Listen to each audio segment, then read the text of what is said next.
were coming back from long-term injuries, including Wilson and Destiny and Mickey van der Ven and Romero, and mate, I can keep going on.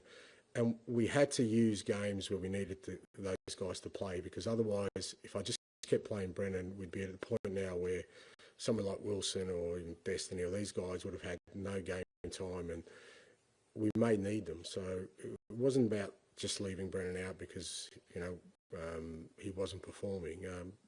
Part of the strategy was we needed to give Wilson some game time. So pleased that, you know, both of them have got game time. We've got, you know, most of our guys now, I mean, we're able to sort of give Mickey and Destiny a rest on the weekend. So most of our guys are in a position where, you know, they're not fatigued because they haven't been overplayed, but also they've played enough. You know, I think that's been really important for us. So, so we're in a good position from that point of view. Ange, some of your very best nights have come in Europe at White Hart Lane when there's been an incredible atmosphere and positivity. Just how important will that kind of feeling within the stadium be tomorrow night with such a big game? Yeah, hugely important. I think with every European game, I think, you know, whether you're watching last night or you'll watch tonight, and, you know, whoever's playing at home, the atmosphere makes a big impact. Absolutely it does. I think it's a big part of European football. I think a lot of teams that have success in European football is on the back of really strong home atmospheres, and you know, we hope it's the same tomorrow night for us.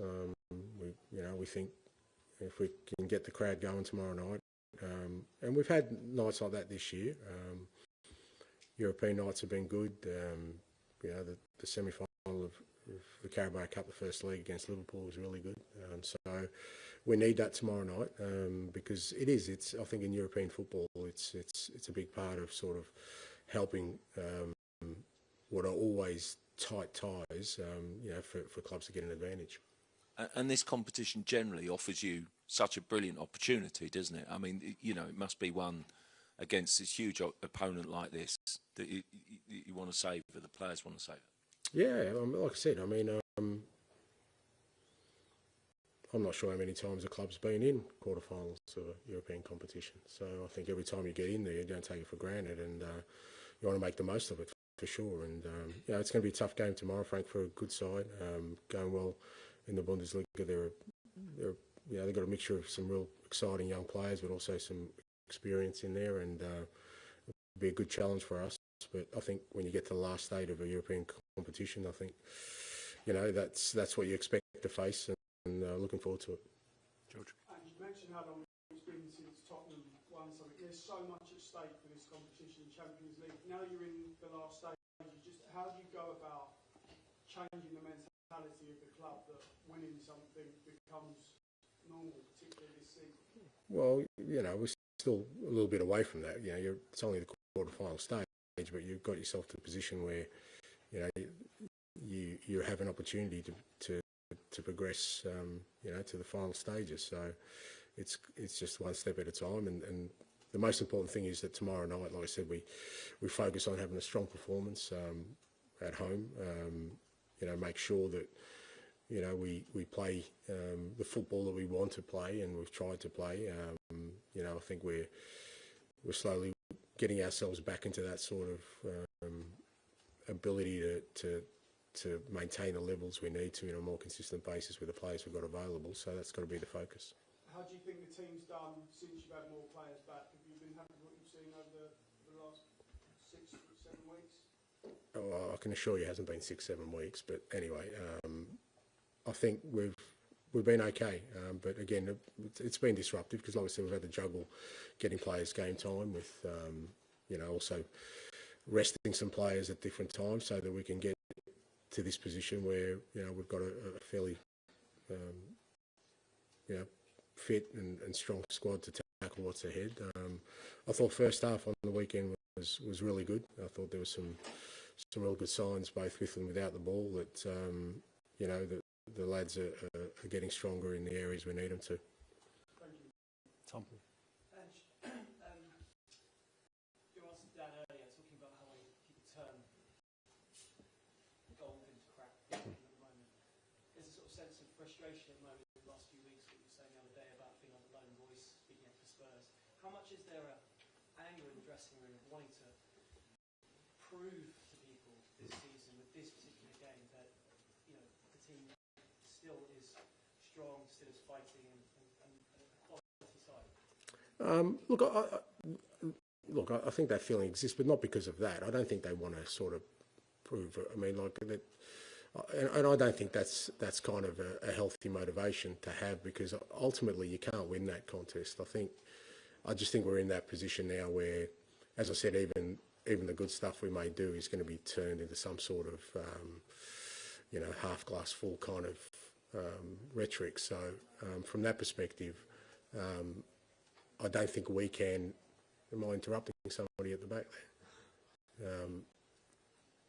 there? From our perspective, I don't think that can be a driver in what we want to do. The lads are really keen to, as I said, get ourselves to be in a position where we can bring success to the club, keep sort of driving the principles of why we started this whole sort of journey in terms of the kind of football we want to play. Really stick together as they have through the toughest of periods, and now hopefully, we've worked our way into a position where we can make an impact for our season, in a real disappointing season for us.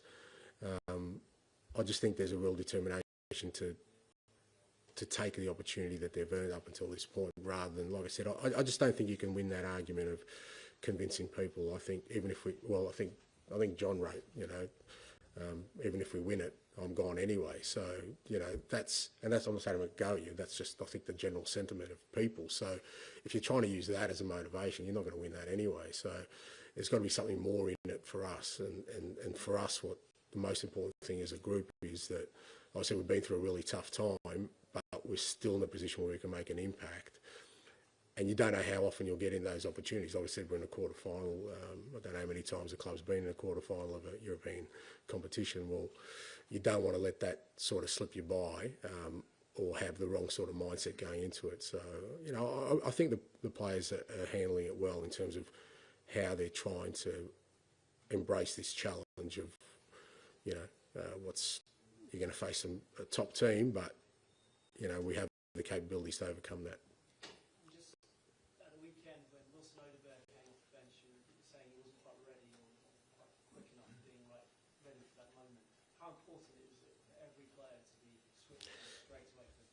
Yeah, hugely so, and the point I was trying to make with Wilson was he was a key contributor to us winning the penalty at the end. So he makes a big impact. So it's about all the players, not just them, not just Wilson. It was just an example I used, but you kind of know that in European competition it's over two legs, and more than likely the dying stages of both legs are going to be hugely important in the way you sort of handle that, and usually that's going to be handled by guys who are coming on. No one starts and finishes the game with the same 11 players, so it's about having a readiness for that.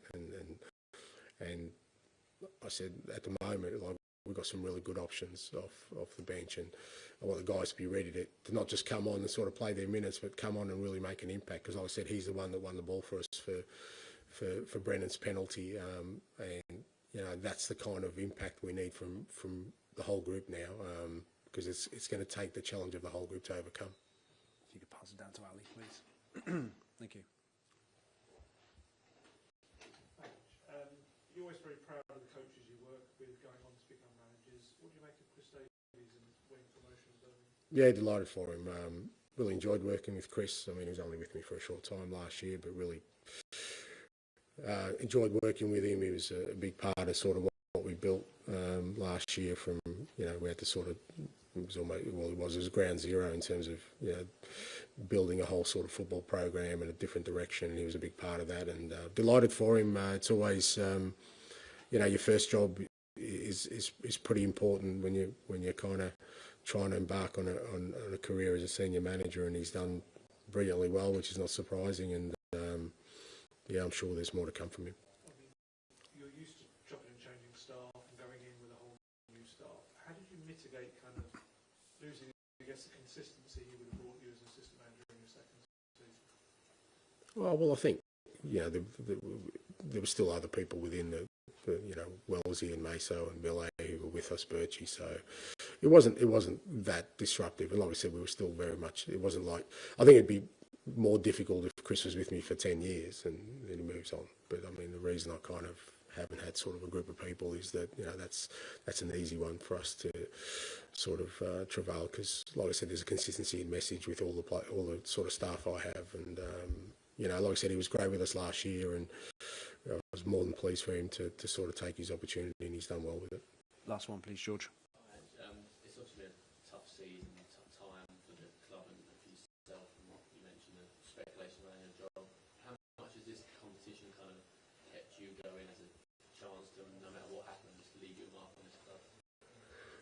Yeah, look, you know, like I said, the only reason I mentioned John's article is not because I think that's a general sentiment that, you know, I've said before, that's not what drives me. I came to this club with a clear sort of purpose and vision of what the club needed and what I could offer, and that is change the way the game, you know, the team plays, to obviously rejuvenate the squad, because it was a squad that was coming to the end of a cycle, and bring success. And as long as I'm in this position, that's always my focus. And irrespective of whatever noise there is or whatever there may or may not be in the future, I don't see that should diminish my sort of burning ambition and desire and my determination to make that happen. I mean, you know, that's anything you achieve in life, you know, usually comes with a struggle. Certainly everything I've achieved in my life has come with a struggle, from a professional perspective. So this is just another struggle, but never through this struggle have I thought, oh, you know, I've lost the will to fight for what I think is the right thing to do, and we'll continue to do that. Thank you. Thanks.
One, two, 1, 2.